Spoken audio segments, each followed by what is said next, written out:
एक दफ़ा दिन के वक्त सुल्तान सलाहुद्दीन अय्यूबी रहमतुल्लाह अलैह अपने कमरे में आराम फरमा रहे थे। चंद लम्हों के बाद एक सिपाही उनके कमरे के दरवाजे पर आया और अंदर आने की इजाज़त चाही। सुल्तान ने पूछा, बताओ क्या बात है? सिपाही ने कहा, शाही हकीम आपसे मिलना चाहते हैं। सुल्तान ने कहा, इजाज़त है, आप हकीम को अंदर ले आइए। सिपाही बाहर गया और हकीम को लेकर सुल्तान की खिदमत में हाजिर हुआ। सुल्तान सलाहुद्दीन अय्यूबी ने हकीम से पूछा, हकीम साहब बताओ क्या बात है, क्या ज़रूरत पेश आई? तो हकीम साहब ने कहा, हुजूर एक बात है जो मुझे कई दिनों से परेशान कर रही है, उसी सिलसिले में आपसे बात करनी है। सुल्तान सलाहुद्दीन अय्यूबी ने उनसे पूछा, बताओ कौन सी बात है?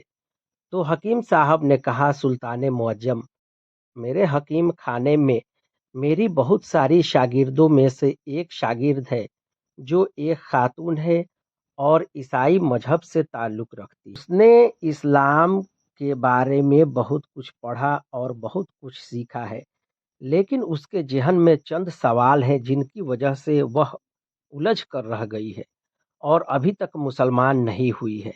वह चाहती है कि मुसलमान हो जाए, लेकिन एक सवाल का जवाब मेरे पास नहीं है, जिसकी वजह से वह अभी तक मुसलमान नहीं हुई। सुल्तान सलाहुद्दीन अय्यूबी ने मुस्कुराकर कहा, सुल्तान का हकीम होते हुए भी तुम्हें एक सवाल का जवाब नहीं आया। बताओ वो कौन सा सवाल है जो उस औरत के ईमान लाने के दरमियान रुकावट बना हुआ है। हकीम साहब ने कहा कि सुल्तान मुअज्जम, वह औरत कहती है कि आखिर मुसलमान खिंजीर यानी कि सूअर का गोश्त क्यों नहीं खाते?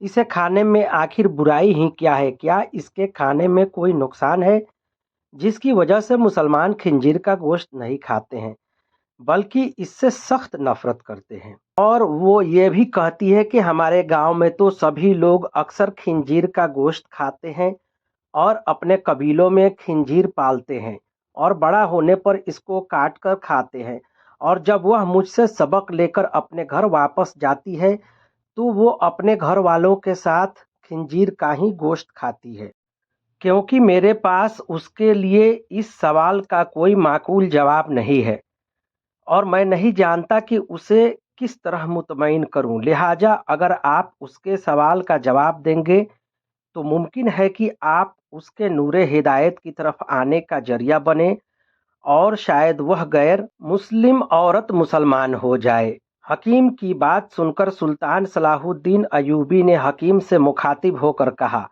कल तुम उस खातून के साथ दरबार में हाजिर हो जाना। दूसरे दिन सुबह सुल्तान दरबार में पहुंचे। हकीम साहब उस खातून के हमराह तशरीफ फरमा थे। हकीम साहब ने बताया, सुल्तान मुअज्जम, ये है वो खातून जो मेरी शागिर्द है और जिसके बारे में मैं आपसे जिक्र किया था। सुल्तान ने औरत से कहा, बताओ खातून, तुम्हारा क्या सवाल है?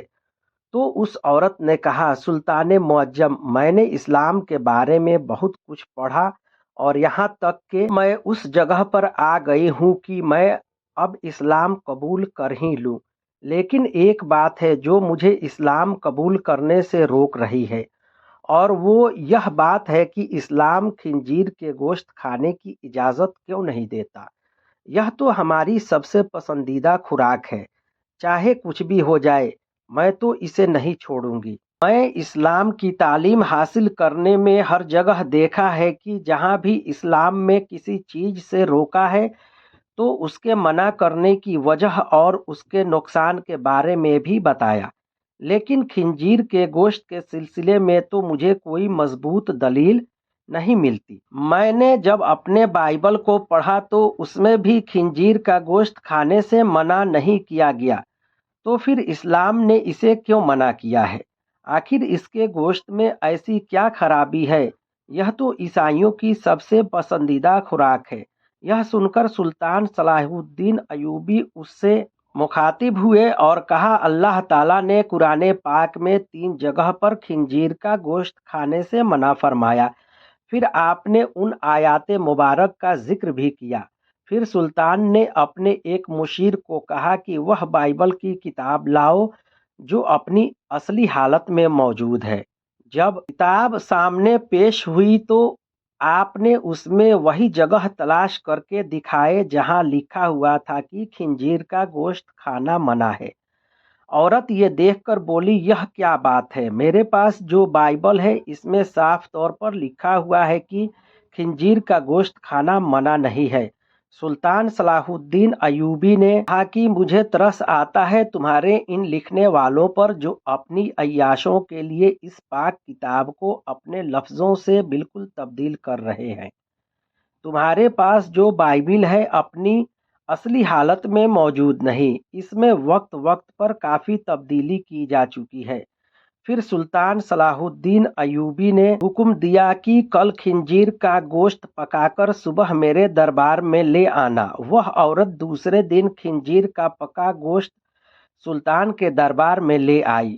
سلطان نے گوشت کو کراہت سے دیکھتے ہوئے خاتون سے کہا، اب اس پکے ہوئے گوشت میں سے ایک بوٹی نکال چھری کے ذریعے اس کے 2 حصے کرو۔ جب خاتون نے بوٹی کے 2 حصے کیا تو اس کے درمیان سے گوشت کچا تھا۔ سلطان نے خاتون سے کہا، اے خاتون، کیا تم نے اس گوشت کو اچھے سے پکایا نہیں؟ خاتون نے کہا، سلطان معظم، میں نے اسے بہت اچھے سے پکایا۔ سلطان نے کہا کہ اب تمہاری سمجھ میں میری بات ضرور آ جائے گی۔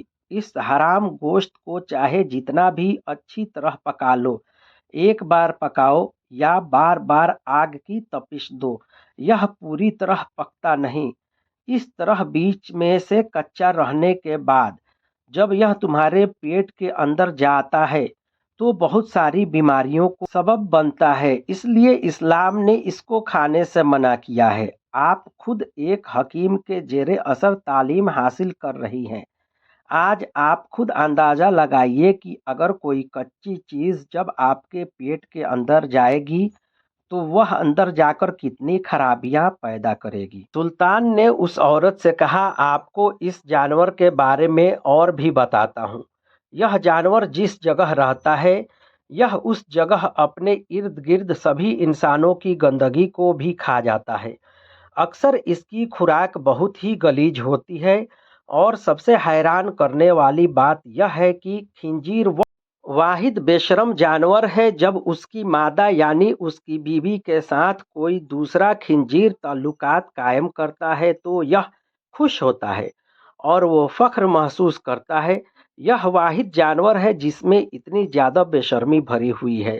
آپ خود دیکھیے، جب آپ ایسے جانور کا گوشت کھائیں گے جن کی بنیاد غلاظت سے بھری ہے تو وہ آپ کو کیا فائدہ دے گا؟ یہ سن کر وہ عورت صلاح الدین ایوبی کی قائل ہو گئی اور کہا کہ سلطان معظم، آپ مجھے اپنی ہی زبان سے کلمہ پڑھائیے۔ سلطان نے اس عورت کو کلمہ پڑھایا اور سارا دربار اللہ اکبر کے نعروں سے گونج اٹھا۔